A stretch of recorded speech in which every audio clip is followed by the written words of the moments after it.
Hello everyone, welcome to the Civil Engineering YouTube channel. Please subscribe to it and hit the bell icon to get notified when I post my new videos.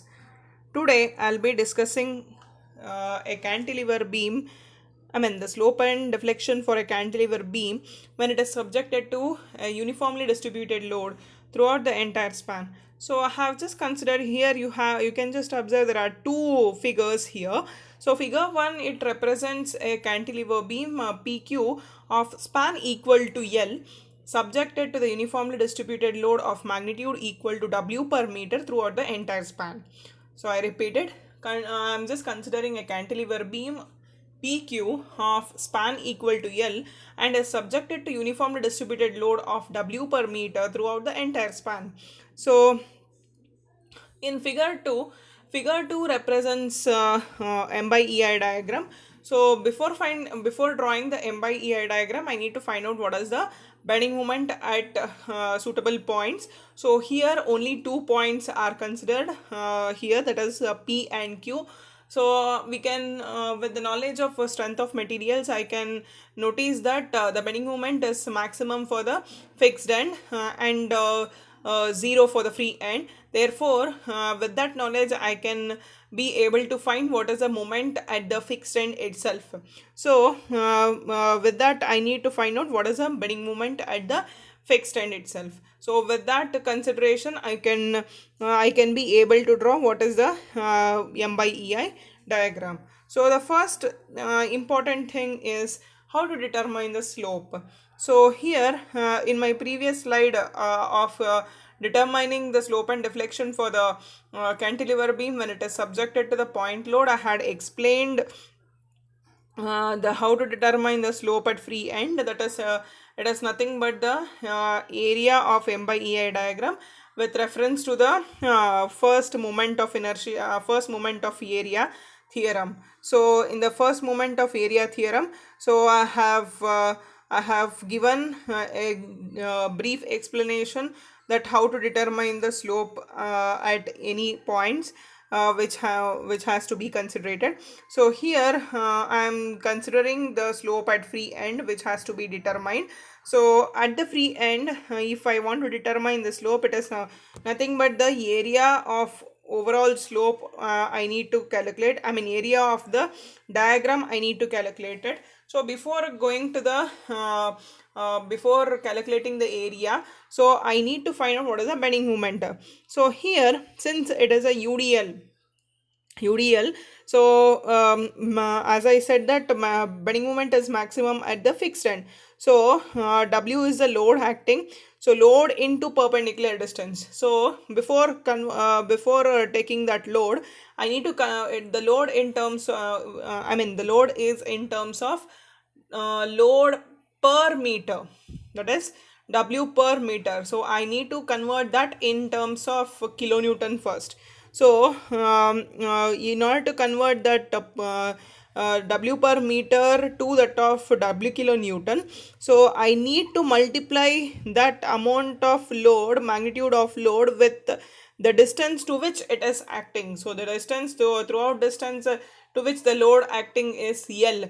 Therefore I need to multiply the magnitude of load with the span, that is L. So W into L is the magnitude of the load in terms of kilonewton. So here and it is and its centroidal distance will be L by 2, where the moment consideration is maximum over the centroidal distance there. Therefore WL into L by 2 is the value of the bending moment from point Q to that of P. So with P as the point where the bending moment has to be calculated and Q as a reference point, the value of bending moment at point P is WL into L by 2. So since as per my sign convention, I have said in my previous slide that if I am taking the moment from right to left, right hand side to left hand side, then the clockwise moments are considered to be negative and anti-clockwise moments are considered to be positive. So here I am going from right hand side to left hand side. Therefore, since it is the clockwise movement itself, therefore it is a negative variation. Therefore, the value of moment is equal to WL into L by 2. That comes on to be WL square divided by 2. So, since it is clockwise moment, which is taking from right hand side, so it is having a negative variation, therefore it is minus WL square divided by 2. So since it is a M by EI, so M by EI represents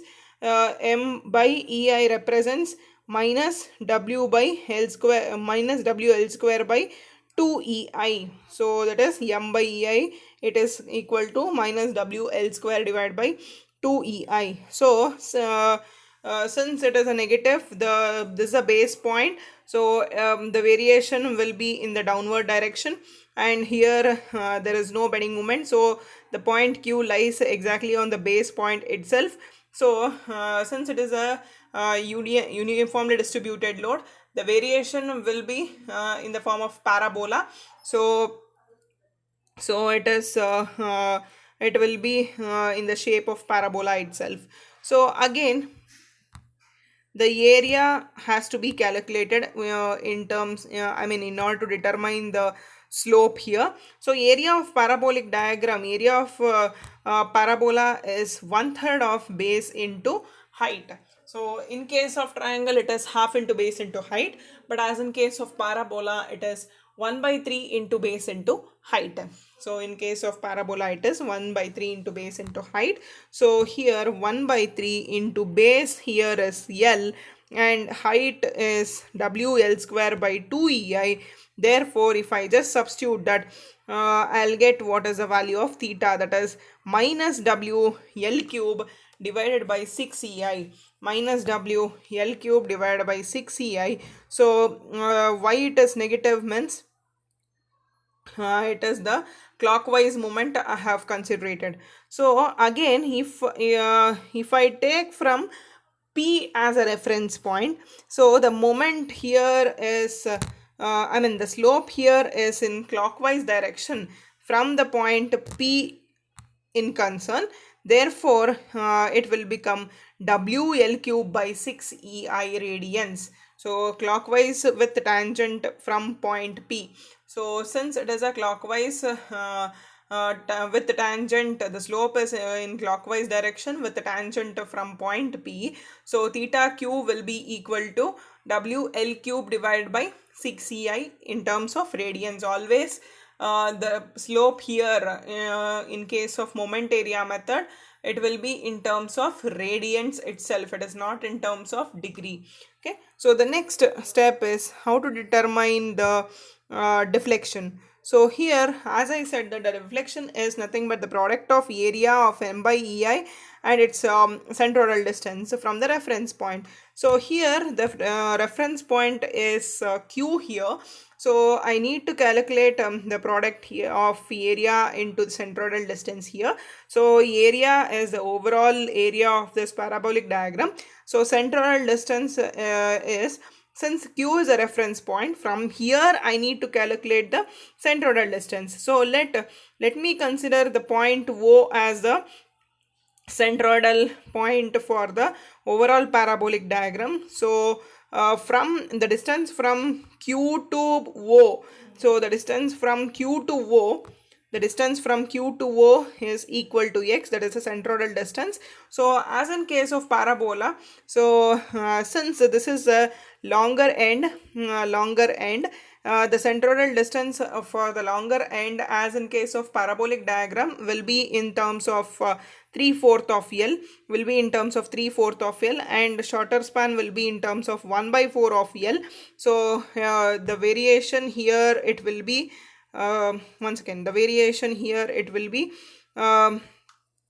area into centroidal distance. So area of the parabolic diagram is 1 by 3 into base into height. So into the centroidal distance, that is x. So if I just substitute that x value, it is 3/4 of L. So overall y value, if I just simplify the above this one, I'll get what is a value throughout, that is W L by L power 4 divided by ATI. W L power 4 divided by ATI. So it is the negative variation. So the negative variation indicates that the deflection is in downward direction. The negative variation, it indicates that the deflection is in downward direction. So in my next video I'll be posting what is the variation of slope and deflection when the cantilever beam is subjected to the external moment. Thank you for watching.